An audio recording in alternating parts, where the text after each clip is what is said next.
Welcome. मैं राधा कृष्ण आप लोगों का आईडी के कोचिंग कैंपस के यूट्यूब चैनल पर स्वागत करता हूं। आज का बेहद महत्वपूर्ण मुद्दा है चाइना और भारत के संबंधों पर। हम लोग यहां पर ये देखेंगे कि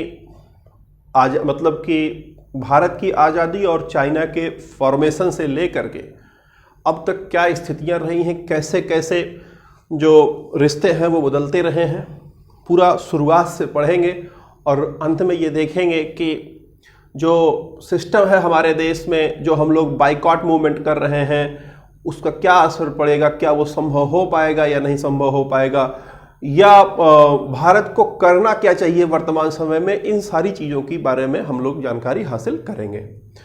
आइए समझते हैं एक एक करके। ध्यान दीजिएगा, सबसे पहले यहाँ पर बात होगी कि भारत की स्थापना कब या भारत आज़ाद कब हुआ। तो देखिए 15 अगस्त 1947 को भारत आज़ाद होता है और 1 अक्टूबर 1949 को साम्यवादी चीन की स्थापना होती है। 1947-1949 जब अक्टूबर में साम्यवादी चीन की स्थापना होती है तो उसको मान्यता देने की बात आती है। तो दुनिया के जितने देश उसको मान्यता दे रहे थे उसमें भारत भी शामिल था। भारत ने भी मान्यता चाइना को दिया था 30 दिसंबर 1949 को। क्लियर? आगे बढ़ते हैं। हमारे देश में नेहरू जी तत्कालीन प्रधानमंत्री थे, जवाहरलाल नेहरू। नेहरू जी की सबसे बड़ी प्रॉब्लम यह थी कि वो वर्ल्ड लीडर बनना चाहते थे। वर्ल्ड लीडर बनना चाहते थे, ये सबसे बड़ी प्रॉब्लम थी। और एक ऐसा देश जो कुछ दिन पहले तक गुलाम था, उसके किसी नेता को वर्ल्ड लीडर मान लिया जाए, यह आसान नहीं है। कोई मानने को तैयार नहीं होगा जल्दी। ठीक है, भारत के पास कुछ ऐसा था नहीं उस समय कि भारत के नेता को वर्ल्ड लीडर के रूप में माना जाए, जैसे आज मोदी को माना जा रहा है। वहां पर नेहरू जी ने अपनी स्थिति क्लियर की कि भारत किसी भी देश के तरफ नहीं जाएगा, अपना अलग सब कुछ करेगा, खुद आत्मनिर्भर बनेगा, सब कुछ करेगा। ठीक है, वहां पर खेल शुरू होता है। अब देखिए कहां पर यह कैसे आपको दिखेगा कि भारत किसी की तरफ नहीं था। तो समझिएगा कि संयुक्त राष्ट्र संघ में चीन के सदस्यता की बात होती है तो भारत चीन का सहयोग करता है, यानी भारत चीन के समर्थन करता है कि चीन जो है संयुक्त राष्ट्र संघ का सदस्य बन जाए। लेकिन जब अमेरिका उत्तर कोरिया पर आक्रमण करता है तो भारत अमेरिका का विरोध करता है, यानी कि भारत अमेरिका का विरोध किया। यहां पर इसके पहले आपने देखा चाइना का समर्थन किया। उसके बाद फिर देखिए कि जब उत्तरी कोरिया ने दक्षिणी कोरिया पर हमला किया था तो भारत ने उत्तरी कोरिया की आलोचना की थी, यानी उत्तरी कोरिया जो चाइना का दोस्त है उसकी आलोचना की थी, यानी चाइना को नाराज किया था। यानी कि भारत ने उस समय अपने आप को किसी भी गुट में शामिल नहीं किया। भारत नॉन अलाइनमेंट मूवमेंट चला रहा था, यानी कि हम ऐसे देशों को एक साथ ले आएंगे जो लोग न तो पूंजीवादी की तरफ हो, न साम्यवादियों की तरह हो, साम्राज्यवादियों की तरह, मतलब साम्यवादियों की तरह हो। क्लियर है? यानी कि न तो कम्युनिस्ट हो न तो कैपिटलिस्ट हो। अब आगे बढ़ते हैं। यानी कि भारत तटस्थ रहना चाहता था, लेकिन भारत के पास जो मनोभाव था भारत का, या यूं कहें कि जो मानसिकता थी भारत के जनता की, भारत के प्रधानमंत्री की, वो झुकी हुई थी चाइना रसिया के तरफ। ब्रिटेन अमेरिका के खिलाफ थी। क्यों? क्योंकि ब्रिटेन हमारे ऊपर अभी शासन करके गया था। तो पूंजीवादियों के हम लोग खिलाफ थे अंदर से, लेकिन जो कम्युनिस्ट थे, जो साम्यवादी थे, उनकी तरफ हम लोग अंदर से जो है झुकाव रखते थे। अब आगे बढ़ते हैं। भारत चाइना में जो स्थिति का दरार बनना शुरू हुआ वो मैटर है तिब्बत का। सारा खेल यहीं से शुरू होता है, तिब्बत को लेकर के। ध्यान दीजिएगा 1950 में, जनवरी 1950 में चाइना ने कहा कि तिब्बत को स्वतंत्र कराना हमारा प्रथम कार्य है, चीनी सेना का प्रथम कार्य होगा कि वह तिब्बत को स्वतंत्र कराए, यानी तिब्बत को अपने देश में मिला ले। भारत उस समय आश्चर्यचकित हो गया जब भारत को यह सुनने को मिला कि चाइना युद्ध के द्वारा पूरे तिब्बत को हड़पना चाहता है। भारत ने विरोध किया जब, तो चाइना ने आरोप लगाया कि भारत अब साम्राज्यवादी ताकतों से मिल गया है, यानी ब्रिटेन, अमेरिका, इन सब से मिल गया है। भारत ने इसका खंडन किया, और यह माना कि तिब्बत चाइना का इंटरनल मामला है। यहीं से भूल स्टार्ट हो जाती है। यह माना कि तिब्बत चाइना का इंटरनल मामला है, आंतरिक मामला है, भारत उसमें इंटरफेयर नहीं कर रहा है। बस भारत यह कह रहा है कि युद्ध नहीं होना चाहिए। और चीन से जो है भारत युद्ध नहीं चाहता था, या चीन से अपने रिश्ते खराब नहीं करना चाहता था भारत। हिंदू चीनी भाई भाई की मानसिकता थी। तो भारत ने 1954 में, सुनिएगा, 1954 में पंचशील समझौता शामिल किया, मतलब पंचशील समझौता किया। पंचशील समझौता चाइना और भारत का जो हुआ, उसमें दोनों देशों ने 5 मुद्दों पर सहमति बनाई, और साथ में भारत ने, ध्यान दीजिएगा, साथ में भारत ने तिब्बत पर चाइना का अधिकार स्वीकार कर लिया। भारत ये मान लिया कि तिब्बत चाइना का है। ये सबसे बड़ी भूल थी, सबसे बड़ी गलती थी। ध्यान दीजिएगा, आगे बढ़ते हैं। पंचशील जब समझौता हुआ तो पंचशील समझौते में 5 चीजें जो है मानी गई कि दोनों देश एक दूसरे की संप्रभुता और अखंडता को बनाए रखेंगे। कोई किसी देश पर आक्रमण नहीं करेगा। दोनों देश समानता और आपसी हित की बात करेंगे। कोई किसी के आंतरिक मामले में हस्तक्षेप नहीं करेगा और शांतिपूर्ण सह अस्तित्व बनाए रखेंगे। यानी ये 5 मुद्दे भारत और चाइना के बीच में आपसी समझौते के तहत मान लिए गए। पंचशील समझौता 1954 जिसे कहा जाता है। जब भारत ने तिब्बत को मान लिया चाइना का भाग, तो भारत और तिब्बत के बीच एक बड़ा ही भारत और चाइना के बीच बड़ा ही फ्रेंडली रिलेशन हो गया। हिंदू चीनी भाई भाई कहे जाने लगे। लेकिन यह खेल केवल 4 साल चला। 1957 आते आते तिब्बत के अंदर विद्रोह होने लगा चाइना को लेकर के। चाइना के अधिकार, जो चाइना वहां पर अपना आधिपत्य जमाए हुई थी, उस पर तिब्बत के जो दलाई लामा थे, तिब्बत की जो जनता थी, वो चाइना के आर्मी के प्रति या चाइना के खिलाफ जो है विद्रोह करना शुरू कर देती है, जिसमें चाइना आरोप लगाता है कि भारत के उकसावे पर ऐसा हो रहा है। समझ आ रही है बात? अब देखिए, अब 1959 में विद्रोह चरम पर पहुंच जाता है। पूरी बात समझिएगा। 1959 में चाइना के खिलाफ तिब्बत के लोगों के द्वारा विद्रोह चरम पर पहुंच जाता है और चाइनीज सेना पूरे विद्रोह को कुचलकर रख देती है और दलाई लामा को भारत भाग करके शरण लेना पड़ता है। 1959 में दलाई लामा भारत में भाग करके शरण लेते हैं। क्लियर हो रहा है? ध्यान दीजिएगा, यहां पर स्थिति यह बनती है कि चाइना को यह बात कतई किसी भी एंगल से वो इस बात को समझने के लिए तैयार नहीं था कि हम लोगों ने दलाई लामा को मानवीय आधारों पर केवल शरण दिया है कि कोई भी हमारे देश में शरण मांगने आएगा तो हम उसे शरण देंगे। हमने दलाई लामा को शरण देते समय ये कहा था कि आपको भारत में हम केवल एक शर्त पर शरण दे सकते हैं कि आप भारत में रह करके चाइना विरोधी कोई गतिविधि नहीं चलाएंगे। और जब दलाई लामा ने इस बात को स्वीकार किया तो भारत ने दलाई लामा को शरण दिया और यह बात चाइना को नागवार गुजरी। चाइना 1957 से ही भारत को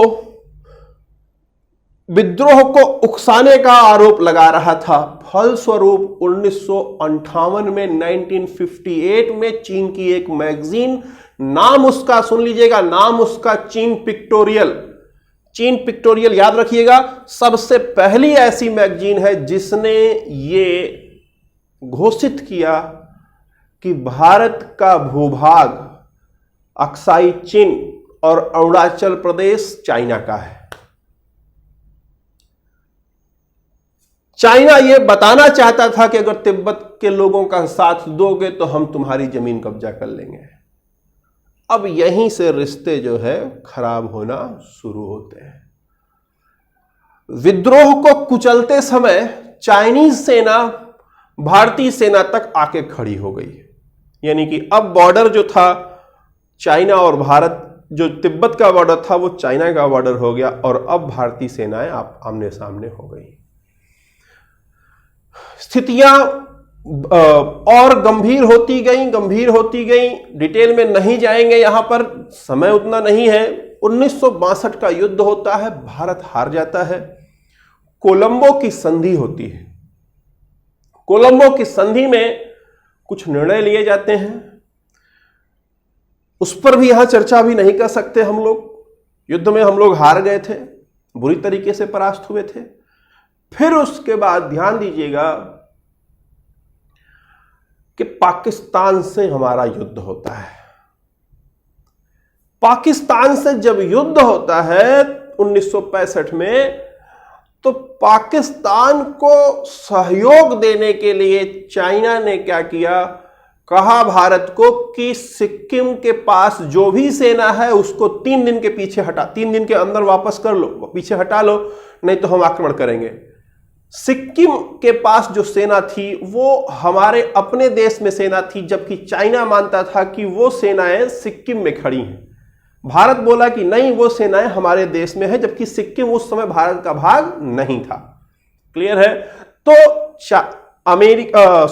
पाकिस्तान को सहायता देने के लिए चाइना ने भारत को डराया कि वहां से अपनी सेना 3 दिन के अंदर पीछे वापस ले लो। उस समय प्रधानमंत्री जब ने कहा कि नहीं, हम लोग अपनी देश में खड़े हैं, तो कुछ छोटे युद्ध हुए जिसमें हम लोगों ने अपनी चौकियां बरकरार रखी। आगे बढ़ते हैं। उसके बाद क्या होता है कि हम लोग पाकिस्तान से युद्ध जीतते हैं और उसके बाद शुरू होता है भारत का वर्चस्व बढ़ना। अब यहीं देखिएगा कि कैसे चाइना ने अपना रंग बदला है।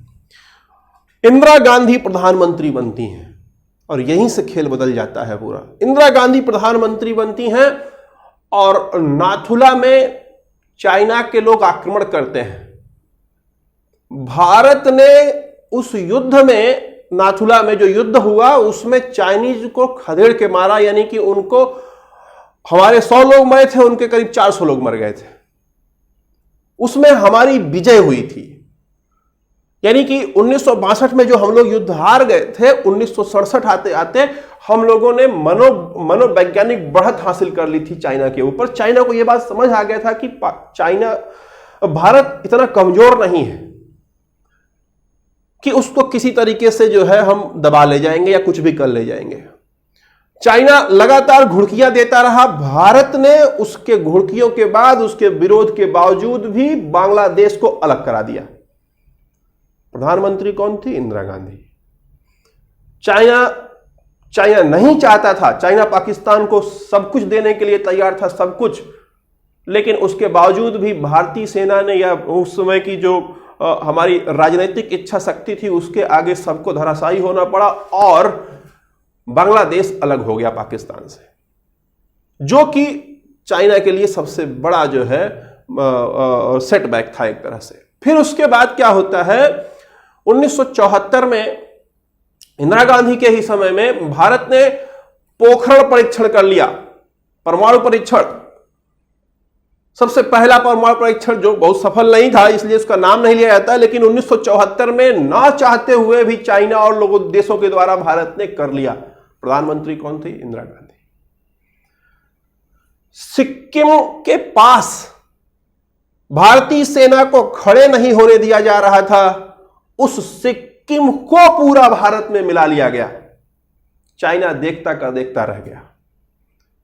ये सारी गतिविधियां जब हुई, भारत चाइना के ऊपर डट करके चाइना को से मुकाबला करता है और चाइना को हर जगह मात जब देने लगता है, तो चाइना ने अपनी स्ट्रेटजी बदल ली और फिर वहीं से शुरू होता है गलतियां भारत की तरफ से। चाइना ने कहा कि सीमा विवाद छोड़ देते हैं। सीमा विवाद बहुत छोटी बात है हमारे लिए। वो ऐसे क्षेत्र में बात चल रही है जहां पर कुछ उपजाऊ नहीं है, कोई बात ही नहीं है, तो सीमा विवाद छोड़ देते हैं। कोई आपस में वहां लड़ाई नहीं होगी, कोई गोलीबारी नहीं होगी, कुछ नहीं होगा।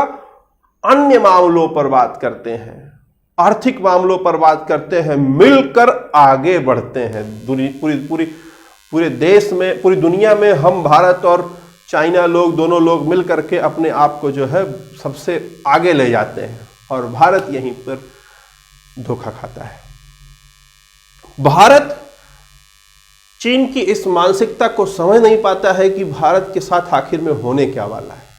अब ध्यान दीजिएगा कि चाइना और भारत के दोनों के राजनीतिक ढांचे में बहुत अंतर है। भारत में डेमोक्रेसी है, चाइना में एक तरह से एक पार्टी की सरकार है और वर्तमान में तो शी जिनपिंग जब तक जिंदा रहेंगे तब तक अध्यक्ष रहेंगे। कहने का मतलब यह है कि वहां पर तानाशाही है एक तरह से। भारत में कोई भी काम करने के लिए करप्शन इतना ज्यादा था शुरू में, अभी कुछ कम है, लेकिन फिर भी तुलनात्मक रूप से जब बात करेंगे चाइना की, तो चाइना में डिसीजन मेकिंग, करप्शन, ये सब उस स्तर पर नहीं पहुंच सका क्योंकि वहां पर एक तरह का तानाशाही है। उन लोगों ने विकास पर ध्यान देना शुरू किया, बड़ी तेजी से विकास करना शुरू किया और भारत यहीं पर अपने यहां राजनीतिक अस्थिरता का शिकार होता गया। उसके बाद से यानी कि लगभग 1980 के बाद से लगातार भारत राजनीतिक अस्थिरता, मिली जुली सरकार हुआ करती थी, कोई डिसीजन ले पाना बड़ा मुश्किल हुआ करता था, है ना। तो इस कारण क्या हुआ कि भारत में कोई विशेष ठोस ढांचा डेवलप नहीं हो पाया और चाइना में ढांचा डेवलप होता गया, चाइना आगे बढ़ता चला गया। और भारत को चाइना ने घेर कैसे रखा है उसको मैं आपको बता रहा हूं। जितने लोगों को लगता है कि युद्ध हो जाएगा, कुछ नहीं होगा, भारत बहुत मजबूत है वगैरह वगैरह, ध्यान दीजिएगा पूरी दुनिया में चाइना जो है अपनी आर्मी पर पैसा खर्च करने के मामले में अमेरिका के बाद दूसरे नंबर पर आता है। बहुत ज़्यादा पैसा खर्च करता है, रिसर्च डेवलपमेंट बहुत होते हैं, आधुनिक हथियार उसके पास बहुत हैं। समझ आ रही बात? तो चाइना से युद्ध करना इतना आसान नहीं है किसी भी देश के लिए। अगर होता तो उसको नेस्तनाबूद कर चुके होते अमेरिका, ब्रिटेन के लोग। और मैं बता रहा हूं आपको भारत को कैसे घेर रखा है। उसने एक नीति अपनाई, मोतियों की माला, स्ट्रिंग ऑफ पर्ल्स, मोतियों की माला। ध्यान दीजिएगा आप क्या है, भारत है, भारत के चारों तरफ घेर लिया है, हर तरफ उसने, ध्यान दीजिएगा भारत के चारों तरफ, चाहे वो नेपाल हो, चाहे म्यांमार हो, चाहे बांग्लादेश हो, चाहे श्रीलंका हो, चाहे मालदीव हो, चाहे मॉरिशस हो, चाहे सेशेल्स हो, चाहे पाकिस्तान हो, इन सारे देशों में चाइना ने अपना पकड़, यूं कहें कि इन सबको डेट ट्रैप में ले लिया है। डेट ट्रैप क्या होता है? जितने देशों का मैंने नाम लिया, इन सभी देशों में चाइना इतना पैसा इन्वेस्ट कर चुकी है कि वहां की सरकारें चाइना के खिलाफ जा ही नहीं सकती, इतना मजबूर कर चुका है। चाहे म्यांमार हो, बांग्लादेश हो, अब आप सोचिए नेपाल जो हमारा मित्र देश था, उसको भी नेपाल को भी चाइना ने अपने कब्जे में कर लिया है, हमारे खिलाफ खड़ा कर दिया है। और हम लोग क्या कर रहे हैं? हम लोग जो है कहते हैं कि वसुधैव कुटुंबकम है। चाइना में नेपाली कांग्रेस थी एक पार्टी, नेपाली कांग्रेस है, मधेसियों की पार्टी है, और नेपाली कम्युनिस्ट पार्टी है। नेपाली कम्युनिस्ट पार्टी चाइनीज समर्थक है, लेकिन नेपाली कांग्रेस पार्टी और मधेसियों की जो पार्टी है वो भारतीय समर्थक है। अब आप देखिए, नेपाल में चाइना ने नेपाली कम्युनिस्ट पार्टी का समर्थन किया, उसकी सरकार बनवा दी, और हम लोग शांति से खड़े हैं कि वो तो उसका मैटर है, इंटरनल मैटर है, हम क्यों जाएं। अगर नेपाली कांग्रेस पार्टी की सरकार रहती या मधेसियों की सरकार रहती या उनकी संयुक्त सरकार रहती तो नेपाल भारत के खिलाफ कभी नहीं खड़ा होता, लेकिन भारत को कोई मतलब ही नहीं था। तो स्थिति ऐसी बनती गई कि अब नेपाल भी भारत के खिलाफ खड़ा है। हर देश की बात मैं कर रहा हूं, हर देश में जो भारत के चारों ओर है उसमें चाइना ने ऐसा जाल बिछा रखा है कि सारे के सारे देश चाइना का साथ देने के लिए मजबूर हैं। हर जगह बंदरगाह, हर जगह एयरपोर्ट, कुछ ऐसी चीजों की वो, या वन बेल्ट वन रोड, ऐसे चीजों को बना करके जोड़ दे रहा है कि भारत का, चाहे वो हिंद महासागर की बात करें, चाहे उत्तर भारत की बात करें, जिधर भी बात करेंगे उधर हर तरफ से भारत को एक उसने जो उसकी स्ट्रिंग ऑफ पर्ल्स यानी मोतियों की माला की नीति थी, उसको मोतियों की माला से भारत को घेर रखा है। ऐसे में युद्ध करना उससे आसान नहीं है। तो अब सवाल है कि हम लोग करेंगे क्या? ठीक, तो हम लोग ये कह रहे हैं कि हम लोग बाइकॉट करेंगे। किस चीज का? चाइनीज प्रोडक्ट का। अरे बाइकॉट कैसे करोगे? आप जिस मोबाइल से लिखते हो ना कि बाइकॉट फलाना ऐप, वो मोबाइल ही चाइना से बन करके आई है। बाइकॉट करने के लिए देखिए आपके पास होना क्या चाहिए, उसका सब्स्टिट्यूट होना चाहिए आपके पास, उसके बदले में जो चीजें हैं वो होनी चाहिए आपके पास। अगर आपके पास बदले में वो चीज नहीं है तो आप बाइकॉट नहीं कर पाओगे। क्लियर है? अगर वो आवश्यक वस्तु है। आज के डेट में अगर आप चाइनीज ऐप का बाइकॉट कर रहे हो तो कौन सा गूगल, यूट्यूब या और जो फेसबुक है, ये कौन सा आपके देश का ऐप है? या अमेजन, ये भी तो दूसरे देश का है। 2%, ध्यान दीजिए, अमेजन पर 2% का टैक्स भारत ने लगाया तो अमेरिका ने भारत के ऊपर जांच बैठा दिया है। अभी की खबर है, 10 दिन पहले की खबर है। अब आप सोचो ना कि इधर चाइनीज प्रोडक्ट का आप बाइकआउट करोगे, उधर अमेरिका आपके ऊपर जांच बैठा रहा है। किसका बाइकआउट करोगे? बाइकआउट करने के लिए ऑप्शन आपके पास है ही नहीं। अगर आप बाइकआउट कर देते हो सभी विदेशी चीजों का तो आपके पास कुछ बचेगा ही नहीं।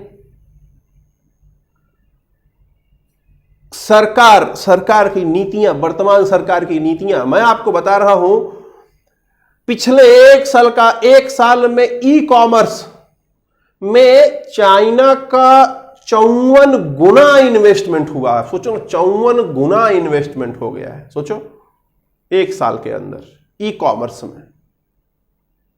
कहां रोक पाओगे आप? अभी आपने न्यूज में सुना होगा 2 दिन पहले कि मेरठ पे जो टनल बनना है, मेरठ से दिल्ली के बीच में जो टनल बनना था, वो टनल बनने के लिए चाइनीज कंपनी को कॉन्ट्रैक्ट मिल गया। लोग बोल रहे हैं कि कॉन्ट्रैक्ट निरस्त कर दिया जाए। असंभव है, निरस्त किया ही नहीं जा सकता है। तमाम अंतरराष्ट्रीय ऑब्लिगेशंस होते हैं, कर ही नहीं सकता है भारत निरस्त। अगर निरस्त करता है तो सबको भरपाई देनी पड़ेगी पैसे की। तो अब आप सोचिए कि आप बाइकआउट नहीं कर सकते, स्थिति ही नहीं है। आप अगर बाइकआउट कर रहे हो चाइनीज प्रोडक्ट का तो आपको सभी विदेशी सामानों का बाइकआउट करना पड़ेगा, क्योंकि कभी ना कभी आप जैसे ही दूसरे के ऊपर रिलाई होगे, चाइनीज का प्रोडक्ट बाइकआउट करके जैसे ही दूसरे देश का प्रोडक्ट पर आप आश्रित हो जाओगे, तैसे वो देश आपके ऊपर दादागिरी करना शुरू कर देगा। तो उपाय क्या है? आत्मनिर्भर भारत, मेक इन इंडिया। लेकिन मेक इन इंडिया और आत्मनिर्भर भारत बनने के लिए हमारी सरकार की जो नीतियां हैं वो है क्या? केवल छलावा दे रहे हैं, 20 लाख करोड़ रुपए दे रहे हैं, लेकिन दे रहे हैं वास्तव में 2 लाख करोड़ रुपए, और वो भी किस तरीके से दे रहे हैं वो भी नहीं पता, किसको मिल रहा है ये भी नहीं पता। जो हमारे देश में ऑप्शन की बात की जा रही है, सरकार उसको प्रमोट नहीं करती है। क्या हम लोग व्हाट्सएप जैसा ऐप नहीं बना सकते? क्या हम लोग अमेजन जैसा ऐप नहीं बना सकते? क्या हम लोग गूगल जैसा ऐप नहीं बना सकते? क्या यूट्यूब जैसा ऐप नहीं बना सकते? हम लोग सब कर सकते हैं, बना सकते हैं, लेकिन सरकार ऐसी चीजों को प्रमोट ही नहीं कर रही है। जब प्रमोट करेगी तो ही कुछ होगा। तो बाइकॉट चाइनीज प्रोडक्ट मूवमेंट चलाने से पहले सरकार से आप लोगों को यह अपील करनी चाहिए कि इसका सब्स्टिट्यूट ले आओ, और वो भी इंडिया का हो। मैं आपको बता रहा हूं कि ये जो ऐप है ना, इन सबको बनाना बाएं हाथ का खेल है, बशर्ते सरकार इसको प्रमोट करे। मैं बता रहा हूं, मैं एक आईटी इंजीनियर हूं, मैं खुद बना सकता हूं ये जो आपका अमेजन जैसा ऐप है, मैं खुद बना सकता हूं इसको। लेकिन बनाने के बाद उसका भविष्य क्या है?